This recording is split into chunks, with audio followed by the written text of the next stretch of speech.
Gair bach yw cynefin, ond gair sy'n gallu golygu llawer o wahanol bethau. Gall olygu cartref. Yn fwy na hynny, gall ddisgrifio ble rydyn ni'n teimlo ein bod ni'n perthyn a gymuned rydyn ni'n rhan ohoni. Neu hyd yn oed ein cyswllt â'r byd naturiol o'n cwmpas. Gall hefyd olygu diwylliant neu hanes ein ardal leol. Am air bach, mae ei ystyr yn fawr iawn, ond does dim rhaid iddo fod. Gall eich cynefin fod mor fawr neu mor fach ag y dymunwch chi, ac mae cynefin pawb yn wahanol. Ar draws Amgueddfa Cymru, mae ganddyn ni weithdai sy'n ymchwilio i'r ffordd mae hanes wedi siapio ein cynefin. Bydd y fideo hwn yn dangos ambell gam syml o'r gweithdai hyn ar sut i ymchwilio eich hanes eich hun, eich cynefin eich hun ar-lein. Gall yr ymchwil hwn eich helpu i gysylltu â'ch gorffennol a chryfhau eich cysyllt â'ch cynefin. Beth am defnyddio un o safleoedd Amgueddfa Cymru fel enghraifft Amgueddfa Cymru Sain-Fagan? Rydyn ni'n gwybod taw pentref yw Sain-Fagan a taw dyna lle mae'r amgueddfa erbyn hyn, a bod yr amgueddfa wedi dod â thai ac adeiladau at ei gilydd o bob gŵr o Cymru. Ond beth oedd yma cyn hynny?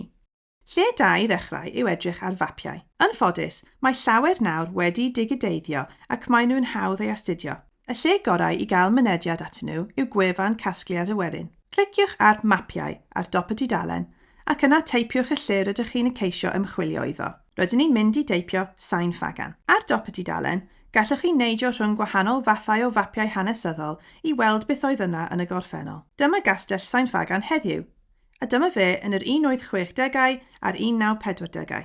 Gallwn ni hyd yn oed fynd yn ôl i'r 1850au. Mae'r rhifau a'r pinnau coch yn dangos gwrthrychau a straeon sy'n ymwneud â'r lle ar draws gwefan casgliad y werin.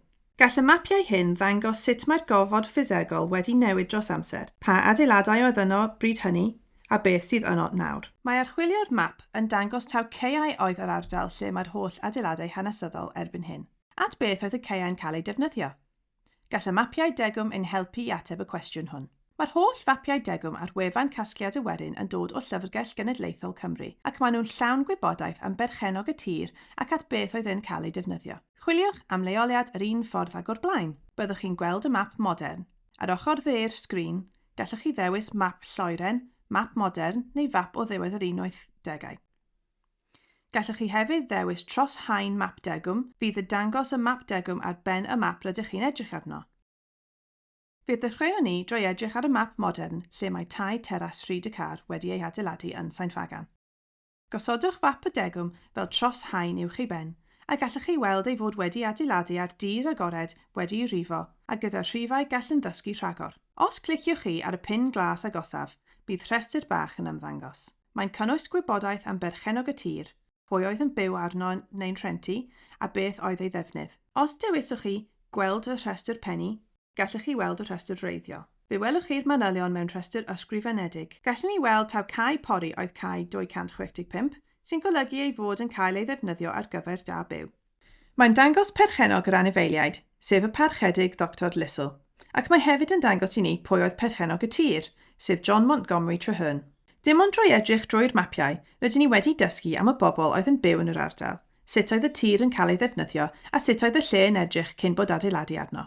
Mae ganddo ni hyd yn oed enwau y gallwn ni chwilio amdanyn nhw. Pan fydd ganddo chi enwau pobl, enwau lleoedd neu enwau adeiladau, gallwch chi ddefnyddio papurau newydd Cymru ar-lein. Fan hyn, gallwn ni teipio enw a gweld beth sy'n ymddangos ym mhapurau newydd yr 1980au. Efallai y cewch chi lawer o ganlyniadau, felly defnyddiwch yr hidlyddion ar y chwith i chwilio am flynyddoedd penodol. Os chwilio ni am y parchedig Lisl, gallwn ni ddysgu'n hawdd mai fe oedd rheithor pentref Sain-Fagan. Mae yna hyd yn oed hanesyn am ei dŷ yn cael ei difrodi mewn llifogydd sydyn ym 1813. Mae'n siŵr bod llawer mwy a gallwn ni ddysgu amdano hefyd, ond mae ganddyn ni enw arall, perchenog y tir, John Montgomery Traherne. Wrth chwilio am ei enw mae papurau newydd yn dweud popeth wrthyn ni am y llyfrau hanes a ysgrifennwyd ganddo, pryd a ble y cafodd ei eni, ei briodas a llawer mwy.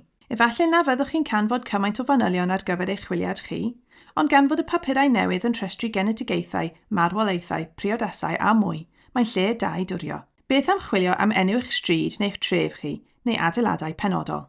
Gallwn ni hefyd ddefnyddio chwiliad casgliadau ar-lein Amgueddfa Cymru. Dyma restr o'r holl wrthrychau sydd ganddo ni yn ein casgliad. Os chwilio ni am John Montgomery Traherne, does dim byd i weld, ond mae ganddyn ni lawer mwy o wybodaeth wnaethon ni ei ganfod o wefan papurau newydd Cymru ar-lein. Roedd y papurau newydd yn sôn ei fod yn byw mewn tŷ o'r enw Coed a Rhyd y Glyn, felly gallwn ni chwilio am hwnnw hefyd. Mae llun o dŷ yn 1850 yn ymddangos, sef llun o'r tŷ roedd John Montgomery Traherne yn byw ynddo. O fewn ychydig chwiliadau, rydyn ni wedi dechrau creu darlun o orffennol Eich Cynefin, ond dim ond rhai blynyddoedd i'r gorffennol mae'r wybodaeth wedi mynd â ni, ac mae Cymru yn llawer hŷn nag ychydig ganrifoedd. Wrth fynd yn ôl yn bellach, bydde hi'n fwy anodd canfod gwybodaeth, ond gall y mapiau ein helpu ni ychydig eto. Awn ni nôl at y map ar gyfer Cynefin. Bydd mapiau hun yn aml yn enwi safleoedd hanesyddol. Yma ar fap Cynefin, fe welwn ni'r geiriau brwydr Cynefin 1648 â'ch. Dyma leoliad brwydr yn ystod y rhyfel cartref. Brwydr lle bu farw cannoedd a lle cafodd miloedd ei charcharu. Gallwch chi ddefnyddio'r llefydd hanesyddol sy'n cael ei dangos ar fapiau i fynd yn ôl ymhellach mewn amser. Efallai fod castell canol oesor neu gair Rufeinig neu bentref Celtaidd yn eich lleol chi. Cofiwch, gallwch chi ddefnyddio tudalennau dysgu Amgueddfa Cymru i gael syniad cyffredinol o'r hanes rydych chi'n ymchwilio iddo. Gallwch chi ganfod llyfrau ar Gymru y canol oesoedd, y Rhufeiniaid yng Nghymru a'r Celtiaid. Os fyddwch chi'n dysgu bod pwll glo yn lleol i chi, ond yn methu canfod gwybodaeth benodol, gallwch chi edrych ar ein hadnoddau ni i gael gwell syniad ar byllau glo Cymru. Mae ganddyn ni hyd yn oed deithiau 360 gradd o lawer o adeiladau. Felly os oes ganddoch chi adeiladau fferm yng ngorffennol eich ardal chi yn debyg i Cynefin, a dydych chi ddim yn siŵr sut oedden nhw'n edrych, efallai bydd archwilio'r adeiladau fferm sydd ganddo ni yn helpu. Mae darganfod y gorffennol i ddysgu mwy am Eich Cynefin yn brosiect gwych all arwain at datgelu llawer o straeon diddorol. Cofiwch wneud nodiadau am y pethau fyddwch chi'n ei darganfod, ac yn ble, a peidiwch digaloni os na fyddwch chi'n canfod pethau yn syth. Mae pob ardal yn hollol wahanol. Bydd rhai'n haws a rhai'n llawer anoddach. Pob lwc!